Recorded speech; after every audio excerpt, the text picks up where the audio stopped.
Hey guys, we are back for Bandcamp Dailies, the 13th, the lucky number 13. I also believe this is Todd Reacts number 69.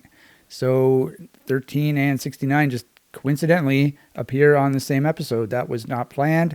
It was a coincidence, a happy accident. And so you might be wondering, you might be saying to yourself, wow, you are a real big fat liar. Your pants should be on fire. Why do you have a web browser open? And why does your thing down here show that the internet's working? Because I sort of made a huge fuss about how the internet was being shut off on Monday, the 24th. It was supposed to be. The ISP, but the internet's still working. So the ISP was supposed to shut the internet off because they were shutting down their tower, their internet tower in my what am I trying to say? They have a tower that they transmit from. They were going to be shutting it down due to some government mandate. They didn't want to upgrade the tower. But the internet never went out. So I'm just sort of enjoying it while it's still working. I'm assuming it's going to be shut off eventually, but it was in and out. It was out a little bit over the last couple of days. Yesterday was out for like 2 hours. And so I thought yesterday was going to be the day, but then it came back. And so now I'm just enjoying having it while it's here. I got all prepared on Sunday, figuring out, life without internet. So I was getting all prepared, and then thankfully I don't have to live like that yet. But it's going to be coming, I'm assuming. So we're going to be doing another Bandcamp React segment. And so someone listened to some songs yesterday. Not today. Yeah. I didn't make a video yesterday because I was busy making a different video. And so today I was going to save it for today. And so someone listened to Cries from a Defective Mind. We've talked about this before, but someone also listened to Waiting for Water to Boil. And so we haven't talked about this. We're going to be talking about this. Waiting for Water to Boil. Now, I'm just wondering, I wonder if this was my girlfriend. I wonder if my girlfriend listened to this song. I think things have been going well. And, it might take a couple months or a couple years, but, I think she might talk to me eventually. Give me a break, guys. She goes to a different school. That was my comedy segment of the episode. So, Waiting for Water to Boil. Now, before we do anything, we are going to change the cover art. All right. The cover art's really stupid. Honestly, I think I like it better the way in black and white. I think it looks better in black and white because the original version was very colorful. Okay, so where are we going? We are going to music. We are going to art. I made sure that I have this. You know what drives me insane with Windows 11? Oh, every time I go into a goddamn folder, it shows what are these called? Icons? No, what are they called? View? Yeah, icons. It's always set to large icons. Who the fuck looks at a folder with large icons? It drives me insane every time. And even when I'm, sometimes you go in a folder and it remembers the choice you make. And so it'll always show, I always like the list. And it'll remember that. But then you open the folder up some other time and it's back to the large icons. It's like, go to hell. Okay, so Waiting for Water to Boil is right here. Okay, so we're going to use the front. So hopefully the internet's working. It is. So we're able to upload. Come on. All right, so there is your official updated album art. Okay, let's go back to the album. All right, so it's very, very ugly. It's sort of Jackson Pollock. Is that the painter guy? So basically I made this in Paint, Microsoft Paint. I made a whole bunch of squiggles. Lots and lots and lots of squiggles with my mouse. And then I added this. This was supposed to symbolize 2013, the year it was released. Okay, so Waiting for Water to Boil. This is sort of like the introduction to my octopus core style, which I guess this was like the first album that I did in that style. Is that true? Waiting for Water to Boil. Yeah, so basically the drumming is improvised. I've done improvised drumming before. Yeah, okay. So I've done improvised stuff before. Yeah, so Bad Ending has a lot of improvised stuff on it. Same with End of the World. Yeah. Okay. However, Waiting for Water to Boil was interesting in that it had sort of like free jazz, crazy fast drums, and then I wrote keyboards over top. Okay, so let's go back here. So basically, this album came about. I talk about it in the description. I said, when I make pasta, I usually play drums like this while the water is boiling. I'm basically playing as fast as I can, nonstop for 10 minutes, free improv style. Then I added ambient keyboards after. And I did record myself playing drums. And if I remember correctly, this is like one of my more popular YouTube videos.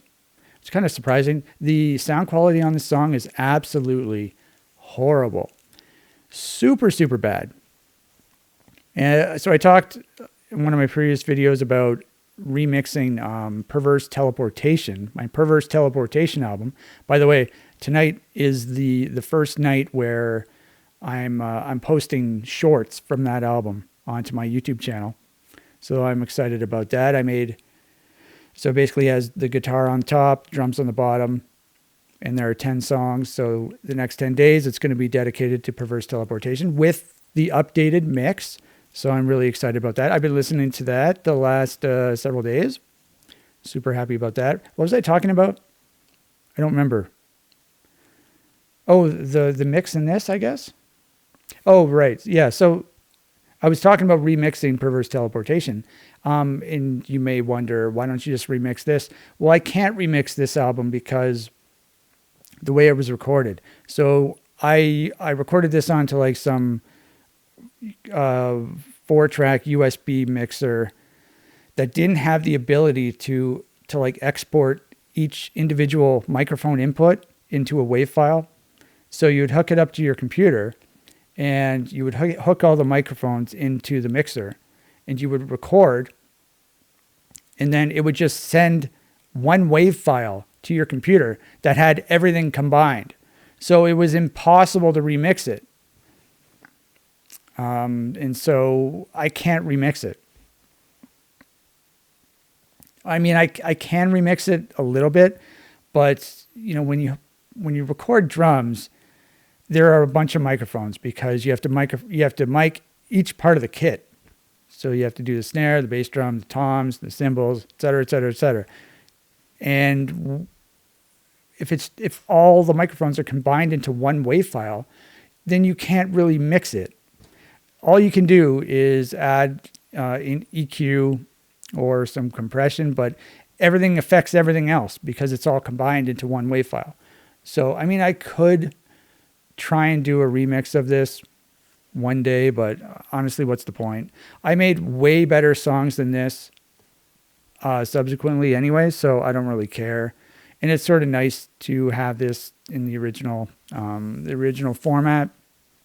Yeah, so this was like the introduction to the Octopus Core style, which is basically the last albums I released. This OC 2401, et cetera, et cetera, et cetera, plus some of these other ones as well. But those songs are much better and much more interesting than this one. However, this is interesting in the sense that it's the first one that I made. So that's pretty cool. So what we're going to do, we're just going to watch the video. The drum video has the music in it too. And I'll probably talk a little bit about the song, I guess. Okay, so I have a text file underneath my face once again that has a few bullet points that I wanted to talk about. Oh yeah, so what did I say? When I make pasta, I usually play drums like this while the water is boiling. Okay, yeah, so we're going to start watching the video and then I'll talk about that. I mean, I already talked about it, but okay.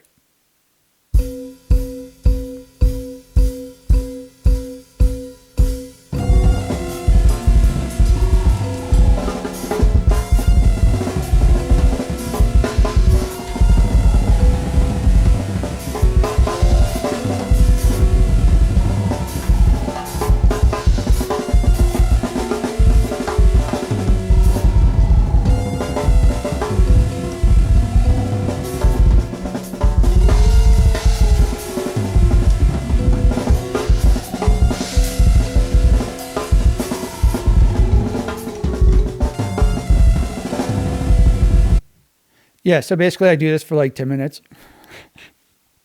on drums. So this is what I would do back in the day. So when was this? 2013? Hard to believe this was 13 or 12 years ago. Pretty crazy. But yeah, I'm even a little chunky in this.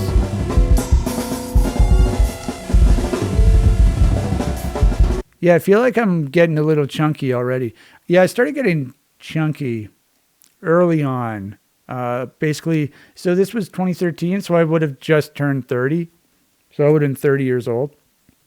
Yeah, once I hit like 29 or 30, my metabolism started going down and I wasn't really on a diet or anything like that. And I started gaining weight over the years. And I can tell that I'm a little chunky here. Now I've got control of my weight. And what was I saying? I forgot what I was talking about again. Oh, yeah. So when I would make pasta, I would, fill up the pot with the water. I would put it on the stove. I would turn the heat on. And, it takes a little bit of time for the water to start boiling. And so I would go play drums. And I would just screw around like this. By the way, I've talked about this before. This is my favorite style of drumming to play. It is just so fun. Basically, what I said, you can just sit down and just screw around like this. And it's just for a few minutes, for like 5 minutes, for 10 minutes or whatever. And it's super fun. Now, if you were to ask me what instrument I prefer, guitar or drums,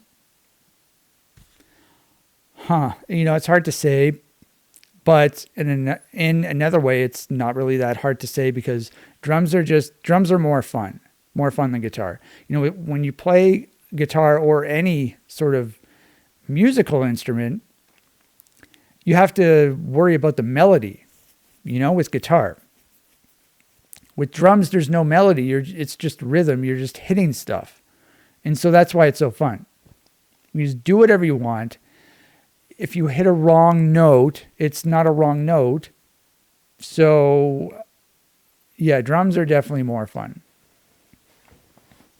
So I don't know when I started doing this, but, I started playing guitar in 1995.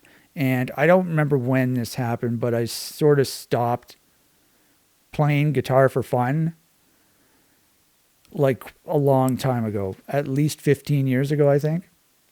It's got to be even more, probably 20 years ago. Is that true? Anyway, and I would only play guitar if I was writing something or practicing something or recording something. I wouldn't just play for fun, which is fine. I'm totally fine with that. But with drums, I would always play just for fun because they're so fun. I think that's the point I was trying to make. So yeah, I would do this. And then, I would stop and I would come back and the water would be boiling. So I'd start my pasta, and that's what inspired me to make this song. And I called it Waiting for Water to Boil because I'm very imaginative and creative.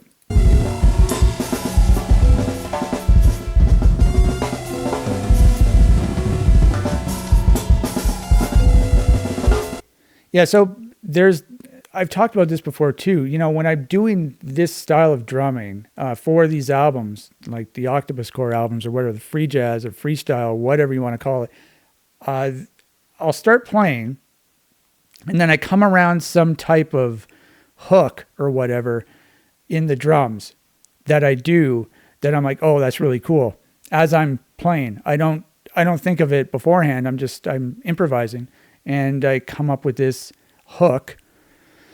And I'm like, oh, yeah. So, and then I just keep playing it. I keep bringing it back for the rest of the song. And there is a hook in this album, in this song, I should say. I don't know how to explain it, but I'm obviously just screwing around. But there are several, like, I will hit the ride with my right hand. I mean, I know the quality is horrible, but my right hand will I think I hit the bell actually over here. And I hit the snare with my left hand. So I hit those at the same time. And then I don't know what I do, and then shortly after that, I do 3 hits with my left hand on the snare and my right hand on the hi-hat. So it does the ride snare, and then it does the hi-hat and the snare 3 times. So that's the hook. And then I screw around in between, and then I do the ride and the hi-hats thing again. And so that's sort of like the chorus, if you want to call it a chorus. And it just happened, and it'll probably happen again very, very shortly.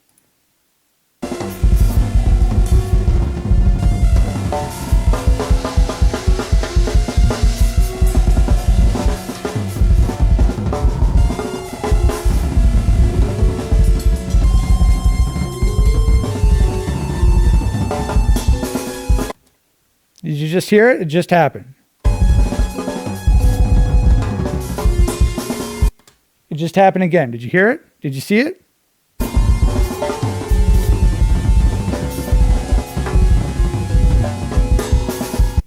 Did you hear it? It just happened again. So that's the chorus. That's the hook. And then I would just do random stuff in between. And I would come back to the hook. And and this was the first song where I did it. And I was really happy with how it turned out. And I just ended up doing it again on basically every single other album. And each album has a different hook.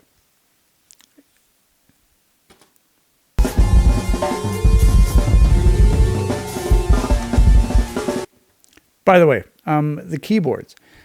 So I do like this song a lot. It's just the audio recording is absolutely horrible. So that's like the really bad part about it. If it was recorded better, I would like it a lot better because I do like the melody. So for the keyboards, I used my sister. I talked about this before as well. I used my youngest sister's like little toy Casio keyboard. It was a mini keyboard. I don't know. It only had like a couple octaves. Like, I don't know what the smallest amount of keys is on a keyboard, and the keys were also like, they were mini keys. So they were smaller than normal. And it also had a limitation where you could only press 2 keys at once. So basically the sound from 2 keys would only register.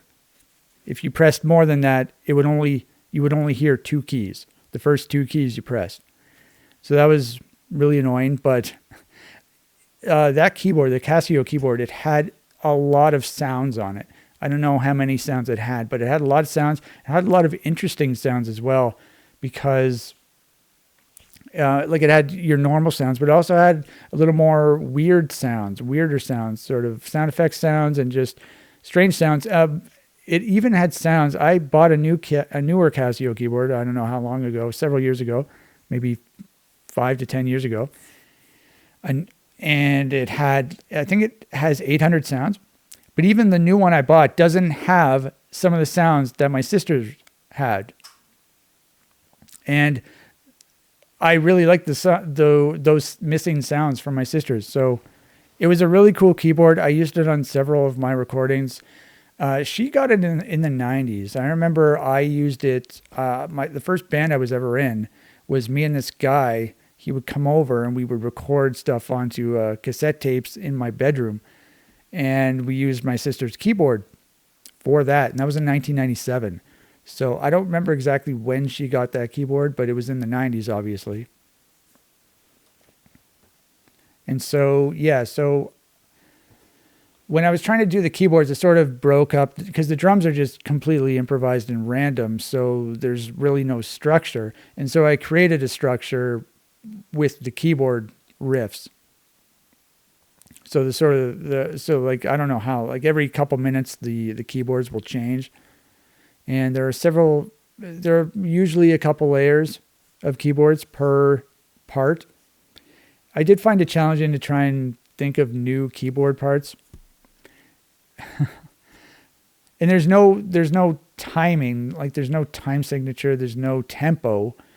So I just sort of came up with a keyboard riff and I would play it. And then I would come up with another keyboard riff and I would just put them on top of each other. And it ended up working out really well, actually. I'm really happy with how it turned out.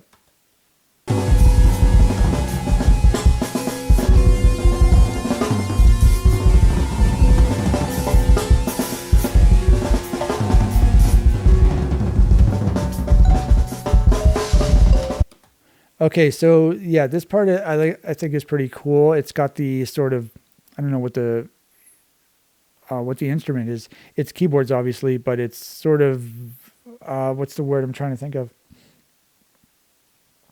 Creepy? That's not what I'm trying to think of, but it is kind of creepy.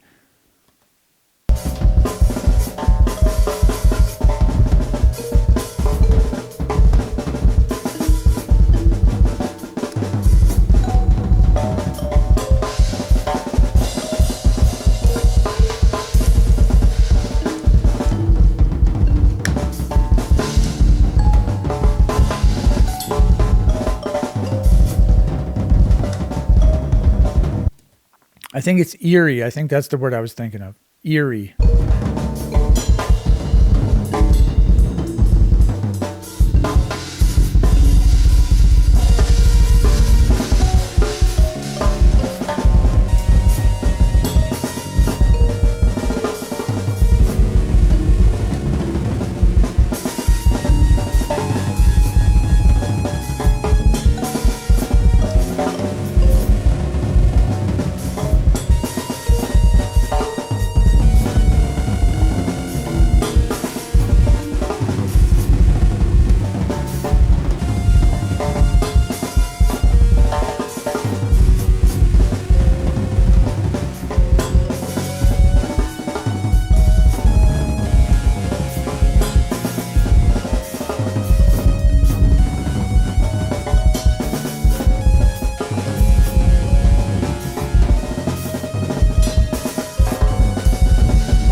I'm super happy with my performance on this. The drumming performance is really good, actually.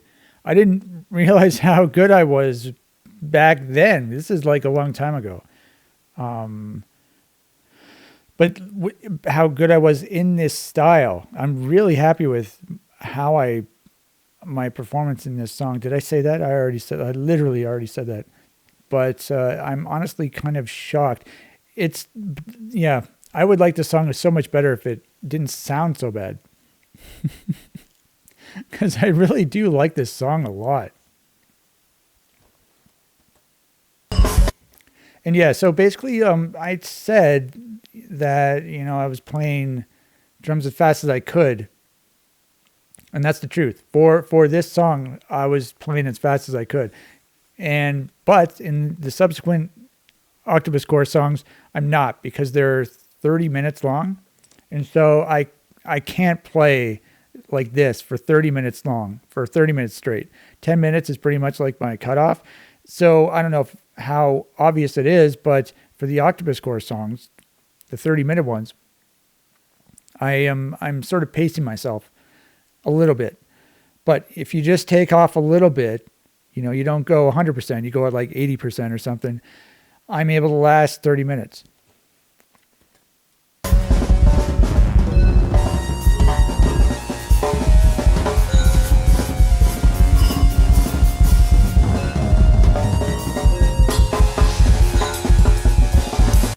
It's weird, you know. I have some of these old drum videos, and I watched them, and it was like, I feel like my technique was really efficient. It's like I can't play like that anymore. I don't understand. I feel like I'm better now, obviously, but even back then when I was starting out on in this style, I started playing drums in 2002. But with this style, starting trying to get better at this style, I feel like my I was really efficient with my movements because my technique looks pretty good. Looks really good. It looks different than how I play now, but it's funny.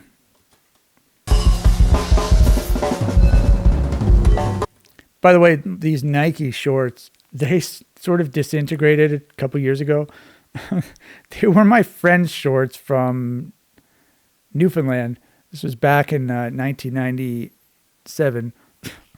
Between 97 and 99, he gave them to me, and I just kept wearing them. They were my drumming shorts, and then they just disintegrated like a couple years ago.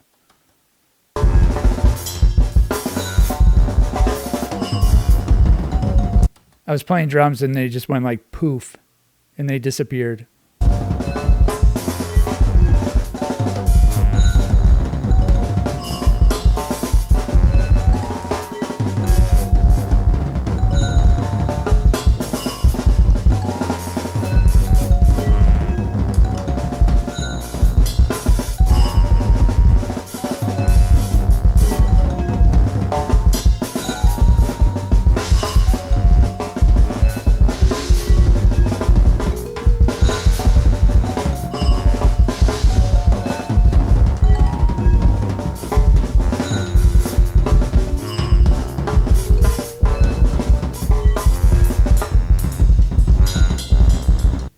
Okay, so I think my favorite part of the song is about to come up, where it's like just starting.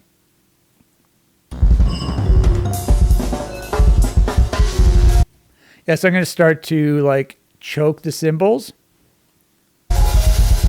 at times.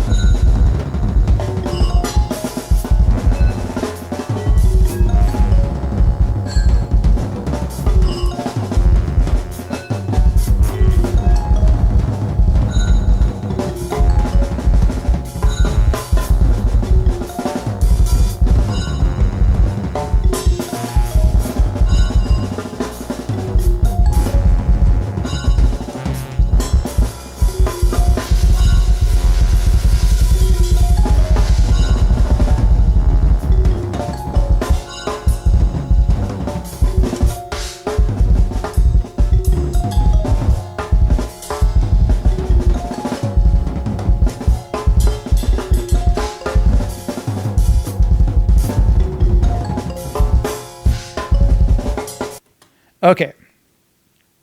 So right now is my favorite part. So I go into this beat.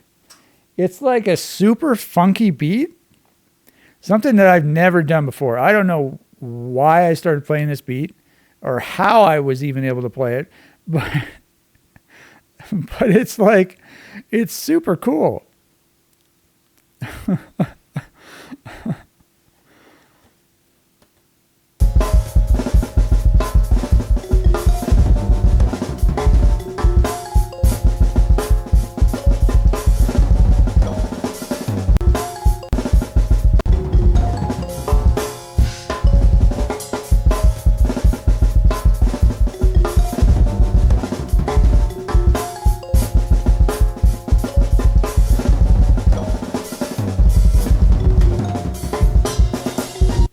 But yeah, it totally reminds me of a beat that Zach Hill would play. He's my favorite drummer from Hella. And yeah, I just do it for that one part, and then that was it.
I really like the keyboards here.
There's your song. I just got goosebumps, actually. I haven't listened to this song in quite a long time because of how shitty it sounds, but I'm really happy with how this song turned out. Besides the recording quality, musically, I'm very happy with how it turned out. Drumming wise, I'm super happy with how it turned out. And I don't know. I mean, I could try and do a remix, but I'm pretty sure I still have the WAV files, but there's only so much I could do. I mean, it might be a little better, but if anything, I would like to turn the keyboards up. But I don't know. Maybe I'll try and do that one day. Try and do a little bit of a remix. But I believe our water is ready. Our water is boiling by now, I believe. I'm assuming 10 minutes is enough for the water to be boiling. I did not have pasta tonight. I had chicken, fried potatoes, and peas. But tomorrow I'm having pasta, but I'm not going to be playing drums while I wait for the water to boil, unfortunately. But that is the story of waiting for water to boil. It actually has some sales too. Kind of surprising because of how shitty it sounds. And because of the artwork, the horrible artwork. But anyway, yeah, I still don't know what's going to happen with this segment, if I'm going to keep doing it or not, because of the whole internet situation. But if you want to know what happens, listen to a song and we'll see what happens.